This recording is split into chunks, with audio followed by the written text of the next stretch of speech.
I remember it like it was yesterday, August 14th, 2024, the day it happened.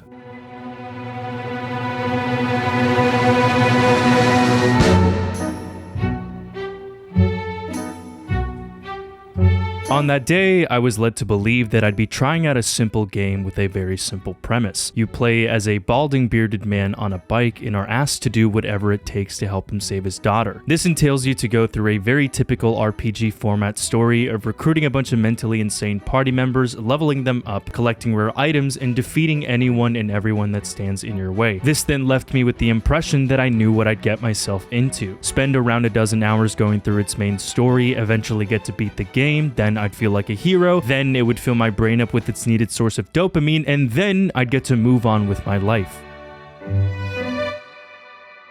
I miss being the person who thought that way. I was then promised a game with mechanics that were supposed to be as simple as kindergarten finger painting. You don't have to practice anything, you don't have to read a couple Wikipedia pages. All you need to do to progress through this story is to press a couple buttons and deal more damage than the amount that other people are dealing to you. People like mobsters, gangsters, cannibals, cult leaders, mutants, a snake, and then repeat this process until you eventually, hopefully, make it to the end of this game. But what I didn't know at the time was that I was actually being placed at the butt of some kind of sick joke here. You see, what's missing from this whole picture is the actual reason why a game like this would ever go as far as to call itself Lisa the Painful. It's extremely subtle at first, likely leaving you to find it insignificant. First, you'll fall off the map, believing it to have been your fault, but then you notice it happening again, and again, and again. Sometime later, you'll likely come across a small set of minor inconveniences, a guy hitting you in the nuts, a merchant offering you a valuable item and then scamming you, or a part where you randomly take damage for no particular reason. You'll then come across a guy who just doesn't ever seem to stop talking. Why doesn't this guy ever stop talking? This then becomes the moment where you get a slight whiff of the fuckery going on here, and then you notice that every character in this game gives off bad vibes, and then you find out some of your items were stolen, and then one of your party members go missing, and then you wake up poisoned, and then you lose more items, and then you realize you can't heal, you can't do shit, you can't stop falling off the map, you can't stop dying, you feel dumb, you feel stupid, and then you come across a snake, and then you find a rope, and then both of your arms get cut off, and then you realize something. It's not the balding bearded man on a bike who's experiencing this game. It's you. It is you who's sitting in front of a monitor, staring at a bunch of pixels and playing a game that thrives in your suffering. Lisa the Painful is a game that wants you to understand something very clearly, that cruelty in this universe is merely just an echo of what humanity is capable of. Do me a favor and find out what happens when you try to rest in this game. Don't be shy. Place your hands on the keyboard, walk up to that campfire, and find out what happens when you try to rest in Lisa the Painful.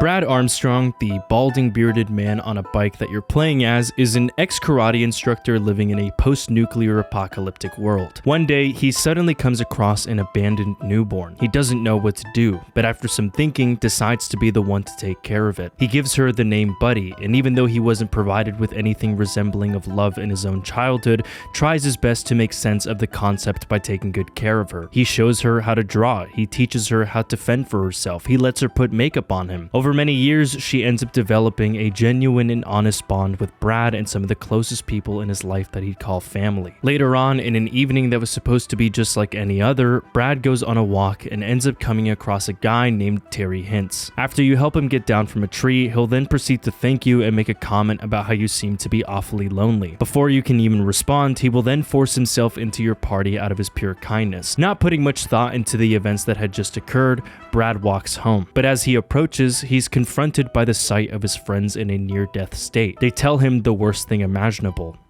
She's gone. Inside, he finds dead bodies lying around, a knife seeping into the floor, immediately leading Brad to jump to one simple conclusion.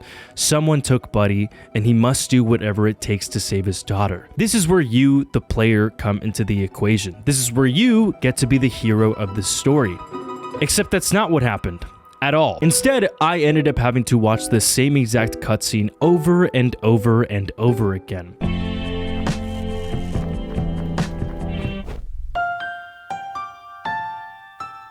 Because I was trying to do a bit of exploration, I quickly came to learn a core mechanic of this game. In order to get around the map, you have to go up and down a bunch of platforms. This can be done by holding the up key and then pressing spacebar. But the maps are also designed in a way so that you have to be really precise with this action. If you're not paying close enough attention, this could also lead you to accidentally walk off a cliff and then be met with a game over screen, which, if you happen to have eyes and hands, is a pretty simple rule to follow. But when you're expected to do this throughout the entirety of a playthrough, it's pretty much inevitable to find yourself in a case where you weren't paying close enough attention. When this happened to me, the thought that came to mind was, fine.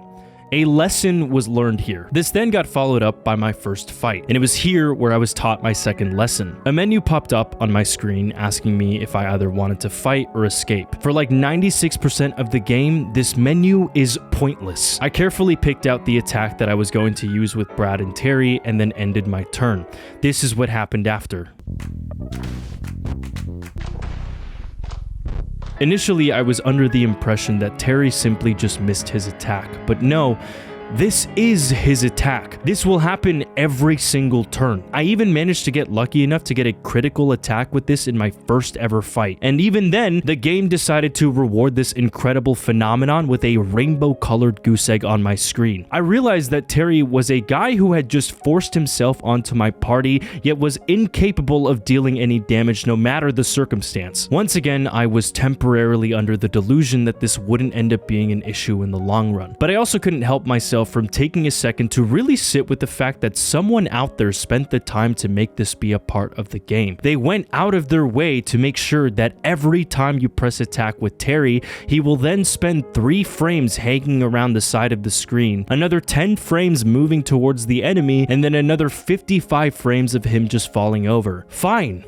I foolishly said to myself, this is all fine. If the game wants to teach me 2 lessons, then I will be its student. But soon fine was not a state of being that would suffice. Enemies were becoming more vast, carrying stronger weapons, gradually sustaining higher HP and dealing more damage. It became more and more of a struggle to be able to go on this path with merely just Brad. The walls that were preventing us from reaching the destination of finding his daughter were becoming too much for one single person. And so I began to pursue another companion, another warrior who was willing to set sail upon this vast ocean of dirty cigarettes and bad vibes. Eventually, I stumbled upon a man who was staring off into the horizon, sitting on a stool and pondering what I could only imagine to be the most profound thoughts in all of existence. The man's name was Nern Guan. And when I tried to speak with him, he then proceeded to spend the next 5 minutes telling me a story. And when I thought he was finished and tried to walk away, he then proceeded to continue that story for another 5 actual physical human minutes of my life. I tried to leave and he proceeded to further elaborate on this story, speaking for even more human minutes. But then eventually he ended up joining my party. And it was at this moment where I was taught my 3rd lesson. What I'm playing here is not merely just a game or an assortment of pixels or a long list of code assembled by a game developer. No, this is a tale as old as time, a journey resembling none other than that of Odysseus himself, a testament to one's sense of perseverance, one's growth in their mid-cingulate anterior cortex, one's ability to climb the tallest of mountains. I came to the realization that this game was measuring the distance of my dick. It wanted to see how far I'd be willing to go to make it to the end of the story. But once that thought had developed inside my brain, it was almost as if the game had actually heard me.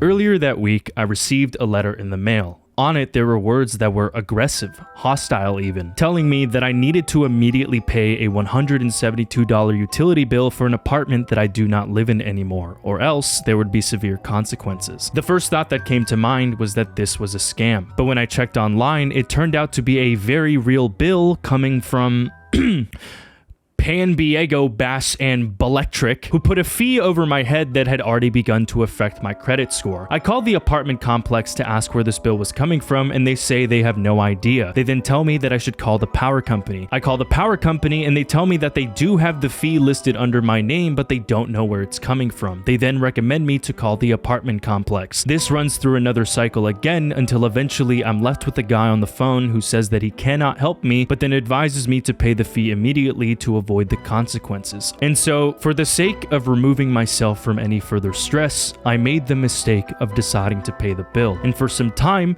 there was no stress, right up until the moment where I received another letter in the mail containing even more aggressive language telling me that I needed to pay another $168 in utility for an apartment that I do not live in anymore. I call the apartment complex, they tell me that I should call the power company. I call the power company, and the lady over the phone has the audacity, the chutzpah, to tell me that I should call the apartment complex. If you spend enough time exploring through certain areas, you will likely come across one of 6 dojo masters who will ask you to do something. In return, you'll be given a scroll that will significantly increase all of your stats. The first test consists of a master who will ask you to demonstrate your worthiness by going up to a nearby cliff and purposely taking damage in front of him. You will then be asked to do this over and over and over again until he feels impressed. I did this 3 times and he told me it wasn't enough. I did this 5 times and he told me it wasn't enough. I tried 10 times and it still was not enough. Fine was the one word that I continued to mentally repeat throughout this experience as I just sat there as a 24-year-old grown man, pressing the same buttons on my keyboard, masochistically taking fall damage, hoping that a set of pixels would give me its approval. The second one was called the Test of Patience, where a dojo master asked me to stand on top of a pile of barrels. And all I had to do was just stand there. There's no timer. You just stand. Until he's impressed.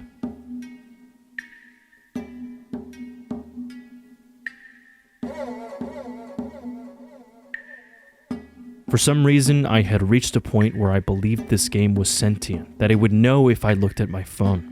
So I just treated all of this as if it were some kind of ADHD screening. After this, my crew of the most daring, cunning, and third adjective adventurers consisted of Brad, Terry, Pyrocynical, and a guy. And while there may have been a great amount of benefit to now having a full party, I was then met with what I considered to be my third test, the use of my resources. It became noticeable to me that even though you can explore through a vast amount of areas, there aren't that many valuable items to come across. For the most part, your inventory will likely look like this: some beef jerky, some dirty water, some cigarettes, and a handful of mysterious blue pixels called joy.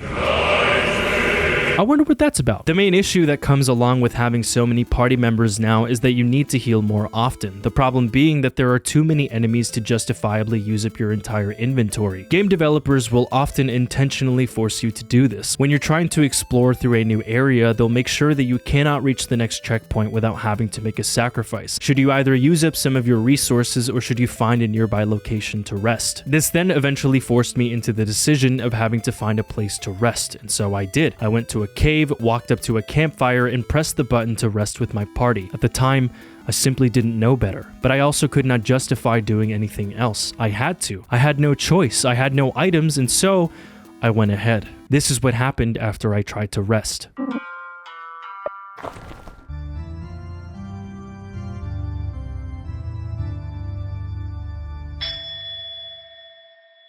The next day, Brad wakes up with a letter, and on it says that one of my party members permanently left because they felt like it. You see, every time you rest, you are at risk of about 5 different outcomes. Sometimes you'll wake up poisoned. Sometimes you'll wake up to find out that some of your items have been stolen. Sometimes a local gang will abduct one of your party members and then ask for you to pay up triple the amount of money you even own. This then leads you to a situation where you have to determine if you either want to do whatever you can to keep a valuable party member, or should you just sacrifice them for either the bus driver with suicidal ideation, the nonverbal caveman, or the Yakuza fish. Sometimes you'll wake up with a warning. Sometimes you'll wake up to this.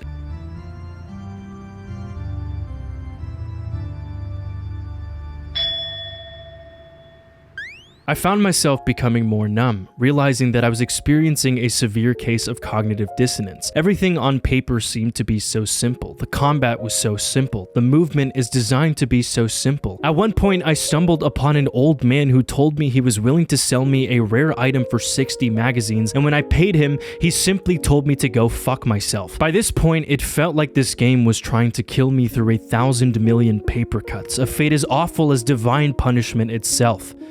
Death from an overwhelming amount of minor inconveniences. As this thought passed by me, I was then met with a sudden realization that I accidentally chose this to happen. Continuing through the main story, I recalled back to that first conversation I ever had with Terry Hintz, and I remember him mentioning something about choosing to play this game on a pain mode. Verbatim, he said that I seemed to be a tough guy and then asked me if I either wanted to play this game normally or if I was daring enough to play it on pain mode. And in the same way that when an 8th grade teacher needs help picking up chairs and then comes up to a student to say, "Hey, you look strong," I fell for the bait. At first, I didn't even know what activating this setting implied. Did it increase the health and damage of my enemies? Did it make it so that there were less resources? Is there a version of this game where Nern Guan understood social cues? Is there a world where Terry dealt damage? As a matter of fact, it was none of those things. What happens when you play this game on pain mode is that you end up turning saving into a finite resource. In each main area lies a crow that's standing on a stick. These serve as checkpoints for where you've progressed in the story. And normally, when a game gets developed by a non-psychopath,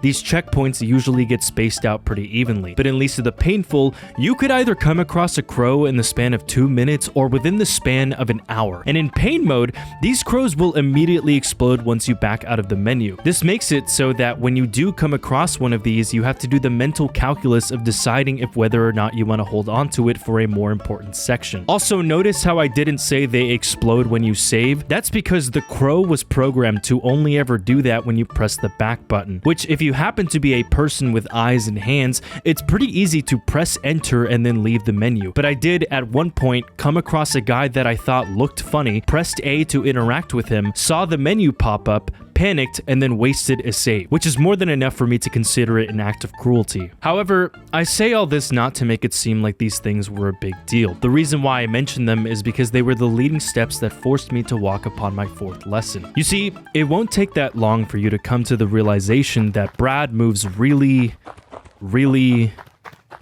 slow. You'll then have to be confronted by this with a path that cannot be crossed without a bike, leading the game to then tell you that this bike can be found at the end of a map called Playground. Now, when you think of a playground, you might be led to believe that this will be an area designed around a theme of nostalgia. Maybe you'll find a swing set, a carousel, a pair of duckies that one could ride upon. But when one thinks this way, one has to be reminded of which game they are playing.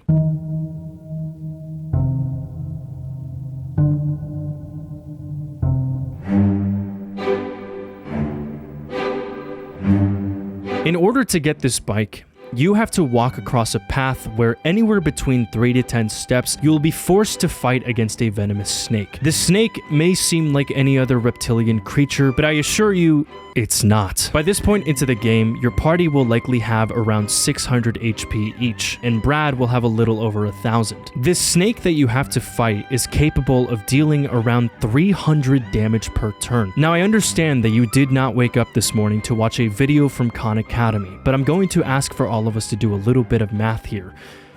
Problem 1. If you have anywhere between 600 to 1,000 HP, fighting against an enemy that deals 300 damage per turn, and you have to fight this snake every 3 to 10 steps, then how the fuck am I supposed to get a bike? These are not simply just snakes. These are Satan's shoelaces. These are Lucifer's churros. Given the fact that you cannot save or rest without there being a punishment, you essentially have to treat this portion of the game as if it were a roguelike. If you went into Playground without having done the necessary preparations or merely just rolled the dice wrong, you have doomed yourself to repeatedly be met with the game over screen. But let's say you make it through. Let's say at the end of it, somehow, miraculously, you manage to make it out. If you are able to do this, to achieve such a monumental feat, the game, for the first time ever, will actually congratulate you for making it this far. After getting past purgatory, the most shocking part is that the game will actually provide you with a campfire to rest. At this point, your party is a pubic hair away from death. You've run out of everything and have reached a point of desperation where you're willing to accept any of the possible consequences of resting. Without hesitating for even a second, you walk up to the campfire and press the button to rest. And in the middle of the night, you become met with the least expected outcome.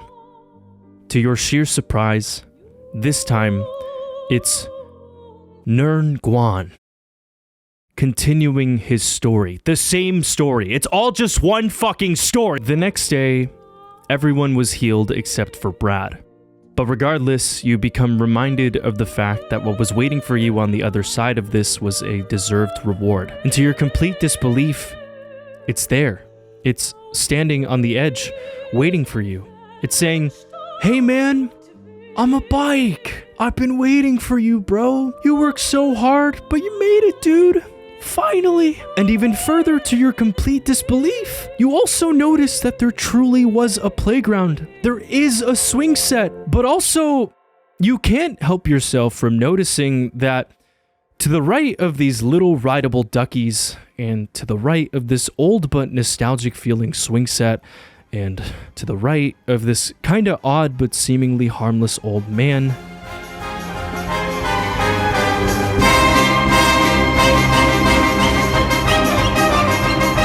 lies a 7,000 HP mutant beast creature!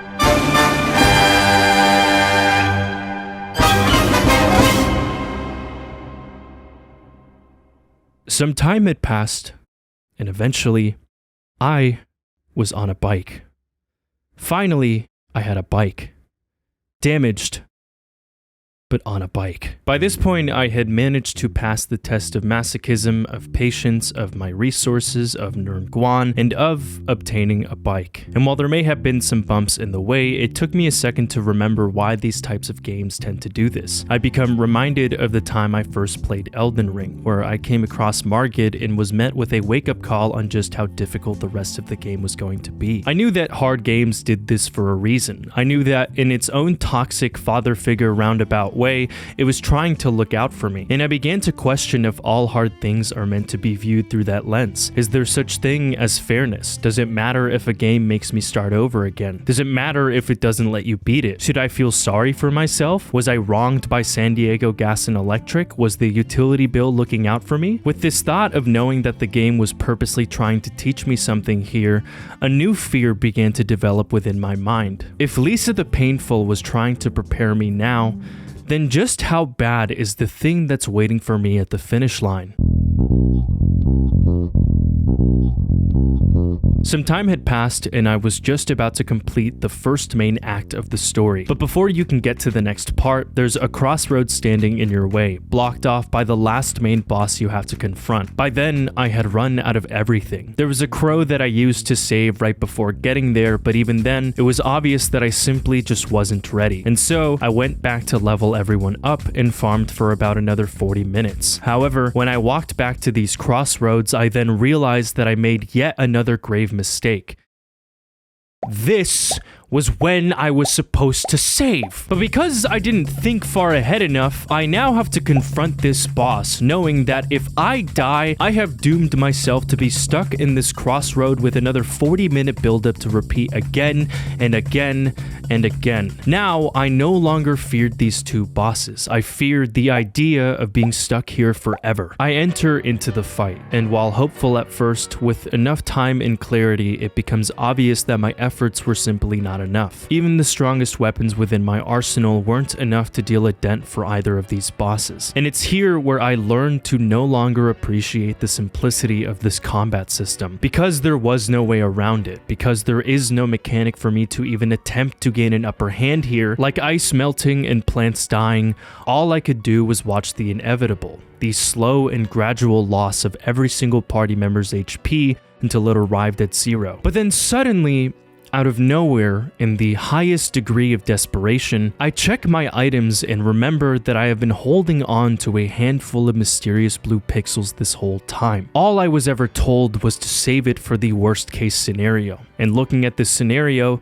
it appeared to be the worst one. As a last call, as a last measure, just for the fuck of it, I pressed the item and tried to use it on Brad, and I could not believe what happened after. First, he proceeded to regain all of his HP. Not only that, he received a drastic increase in his movement speed, but neither of those things came close to the sheer amount of damage that every single attack dealt now. Brad, in this state, was doing more consecutive critical attacks than I had ever seen throughout the entirety of my playthrough combined, going from dealing 250 damage per turn to now 2,500.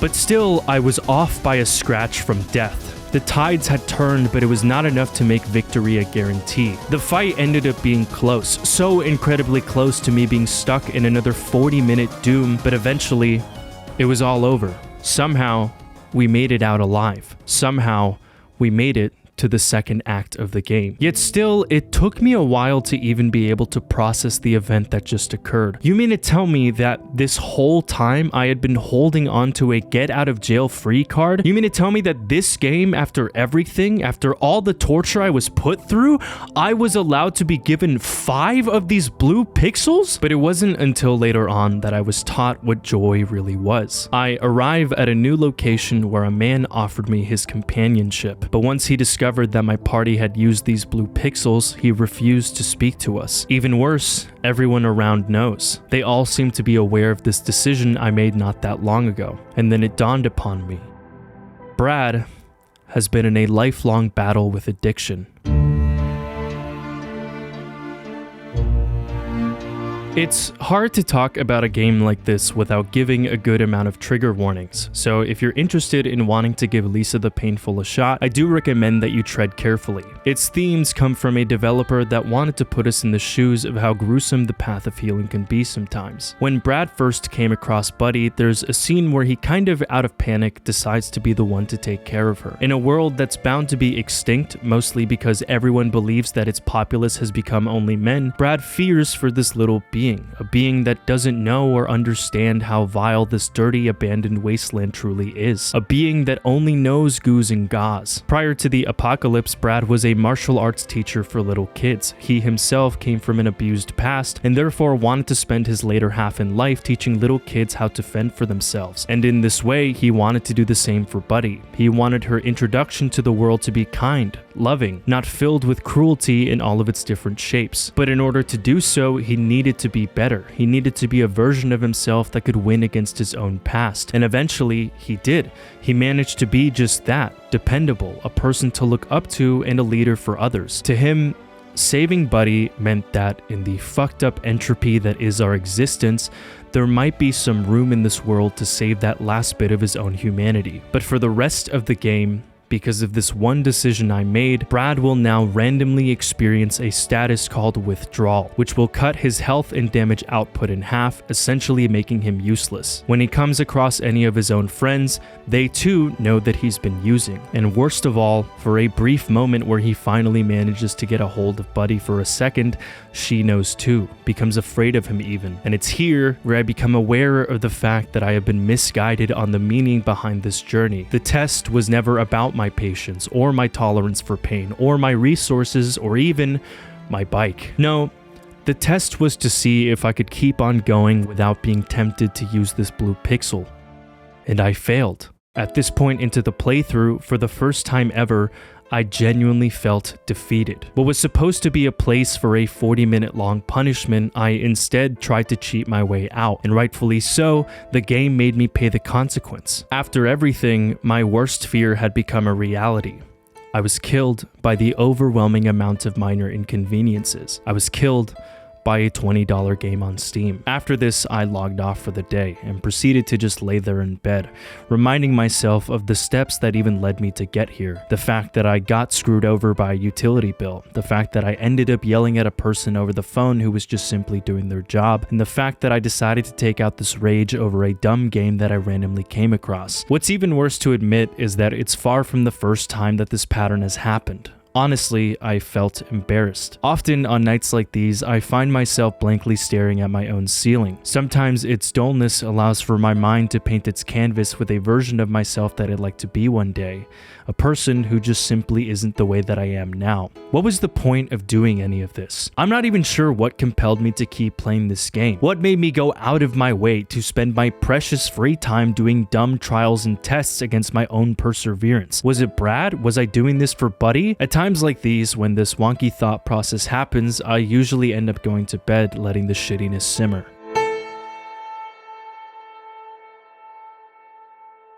But on that night, however, something felt different. The hour was past midnight, but my body was on a different page from the sun. It was telling me that something was missing here, that it would not allow itself to go to bed, knowing that a mere game was capable of defeating it. The battle may have been lost, but there's still plenty of room to win the war. There's still plenty of room to beat this stupid fucking $20 game on Steam. Immediately, I proceeded to turn on the PC, slouching back into my chair and opening Lisa the Painful with the intent of completing one single and simple objective.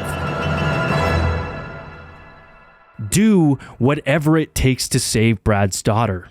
Going into the second act, I made sure to use absolutely everything to my advantage. I scavenged for the rarest items on the market. I recruited all of the toughest, baddest, most mentally insane companions and leveled them up to a point where everything and anything that stood in our way was merely just a gust in the wind. I fell another 12 times. I lost an arm. I lost half my crew, only to then respond to this by pushing the boulder with twice as much force. This then led me to feel a rush coursing through my veins as I began to comprehend that this game would need more, oh so much more, to take a guy like me down. This journey was going to be the greatest comeback in history. It was going to make Sisyphus seem like a pussy. It was going to ascend above Herman Melville and his Moby Dick. I laughed evilly, knowing that I was guiding myself on the path of becoming unstoppable, and then suddenly this momentum was put to an immediate halt at the very second when I found myself coming across a piece of rope.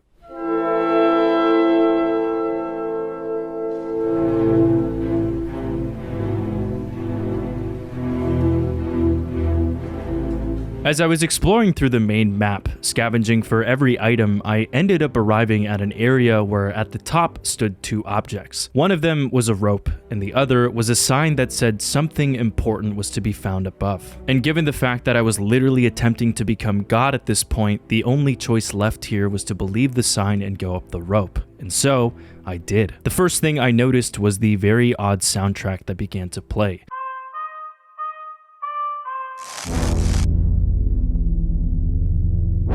It threw me off at first, but eventually I found it to be quite encouraging, as if I was really about to arrive at something important here. The second thing I noticed was the fact that nothing in the prior screen would have prepared me for just how high up this mountain goes. The entire background was blue, filled with clouds that were standing next to me, all surrounding a cliff that's so tall to a point that it filled up the entire screen. The thought that came to mind was, damn, this is a really tall mountain. 10 seconds pass, and the second thought that I had to myself was, oh no, this is a really, really tall mountain.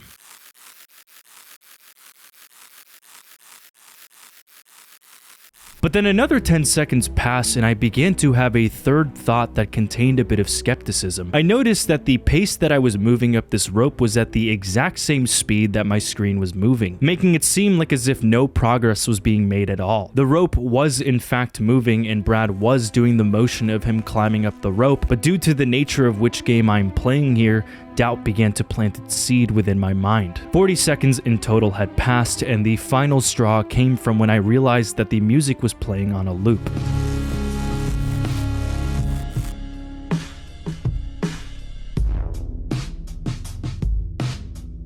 I then came to the conclusion that I merely just came across another part of the game where it was actively trying to fuck with me. No one in their right mind would ever assume that a valuable item would ever take this long to find, and so calmly, Rationally and stoically, I decided to go back down. And as I pressed the down arrow on my keyboard, the rope began to do the same animation in reverse. But as I went back down, I couldn't help but notice that going back down seemed to take just as long as it took for me to get up. Now, it's important to understand that there is no timer in this game. When I did the test of patience, all I was doing was staring at a screen for an ambiguous amount of time. So when I'm measuring in seconds here, I'm really just basing it off of feeling. But it felt to me like another 40 seconds had passed for me to get back down to the bottom. This, in theory, changes everything. If my sense of time is correct here, then that must mean this rope is not actually an illusion. It's not functioning in the same way as a treadmill. And so, if it's not on a loop, then that has to mean that distance is being traveled here. But what we don't know is just how long the distance of this rope actually is. The only question left to ask here is why? Why would a game developer decide to do this? If it was actually supposed to be a prank, then why wouldn't they just make it function on a loop? Why would they program it in a way so that there is an actual amount of progress that Brad can make here? And so now I'm just left to stand there at the entrance, with my dick in hand, feeling confused. Now I'm left to wonder the possibility of an Easter egg. Now I'm left to wonder if this is either a matter of the game trying to fuck with me, or a matter of the game trying to fuck with me by making me think it was trying to fuck with me. I then become reminded of my purpose for being here. All the things that I did to make it this far and what needed to be done in order to beat this game. And knowing that I once was capable of completing the test of patience, I came to the final decision that I was gonna make one more honest attempt at climbing this mountain. And so, I proceed to go back up the rope. Again, the strange synthwave music begins to play. 30 seconds pass and I spend it actively trying to ignore the illusion that's in front of me. The fact that the music played on a loop, the fact that the clouds were stuck at the same height, and the fact that it visually looked like Brad wasn't moving at all. I allow for another 30 seconds to pass and nothing happens. 30 more seconds pass and nothing happens. This went on again and again and again, and nothing happened. For reference, I'm going to play a clip of what it's like to do this for 15 seconds.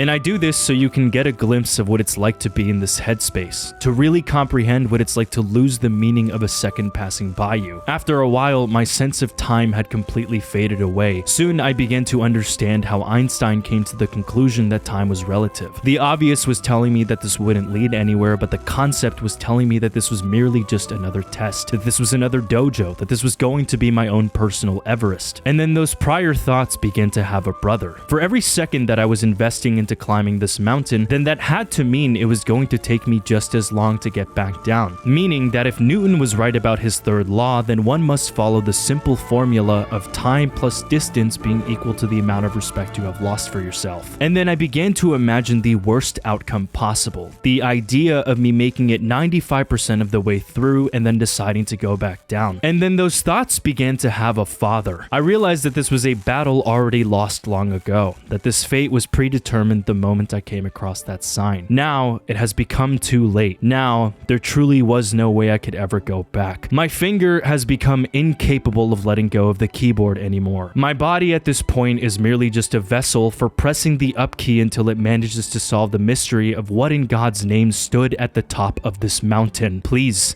I need this. I can't go on without finding out. I couldn't possibly ever face the man that I am if I go back down. I must uncover thy truth. In the great name of this mountain's Lord, please allow for me to know what lies at its peak position. Prithee thee, Mephistopheles, for I'm willing to yield thine blood to the very cost of this summit.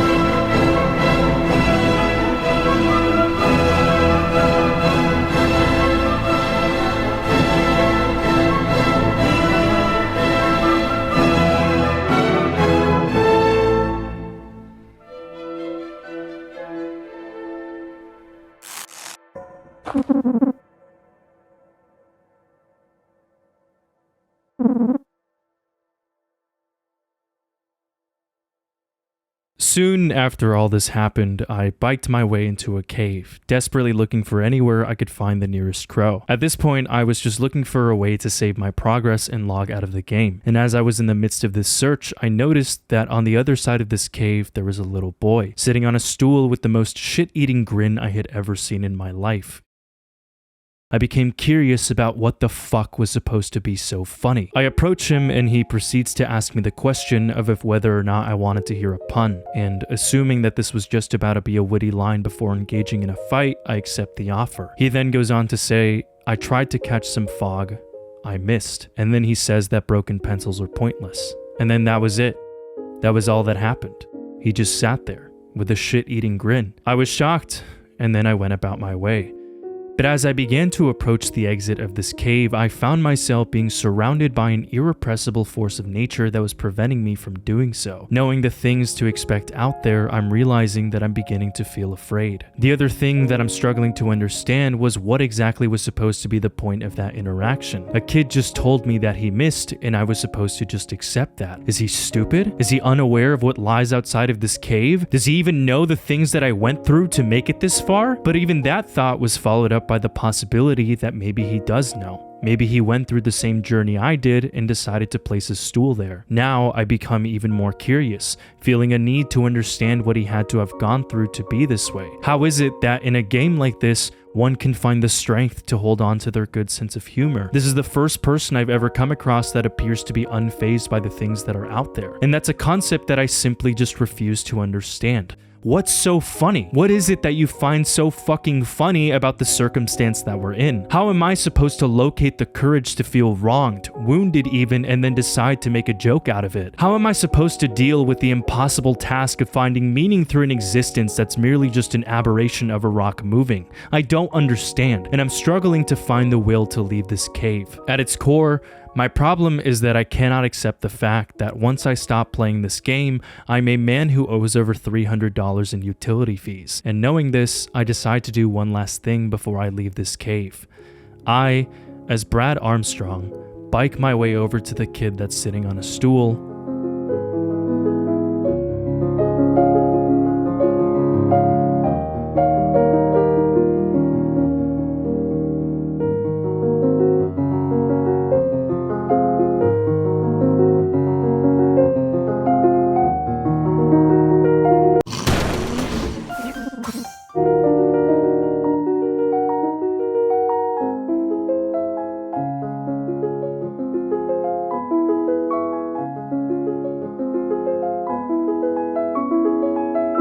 Hi. I first off want to say thank you for making it to the end of this video, and if you're a patron, I want to give you a smooch on the forehead for making the things that I do on here possible. This is going to be the section where I now make the announcement that from here on out, if I ever decide to not do a sponsor in one of these videos, I will instead be subbing them in for a small charity / fundraiser that really needs the help and support from a platform like this one. In this case, I want to dedicate the segment to a person on here named Captain Sinclair. A little while ago, I found their channel from a really wonderful video that they made about anime archetypes. I totally think you guys would enjoy it if you haven't seen it yet, but they also made a post about how they recently got diagnosed with leukemia and then laid off from their job on top of that. That really sucks to hear, and at the time of recording this, they're just barely off from the goal, but after having reached out to them personally, I was informed that they recently discovered that the condition is actually much worse than the initial post made it out to be. Often I struggle to know what to do with this platform of mine, and I'd really like to make a shift to putting it to good use when someone needs it most, so please consider donating if you just so happen to have the disposable income, and if not, the other way you can support is just by checking out any of their videos. I'll leave a link to their channel in the description below. Other than that, I wish you all a great rest of your day. Bye-bye!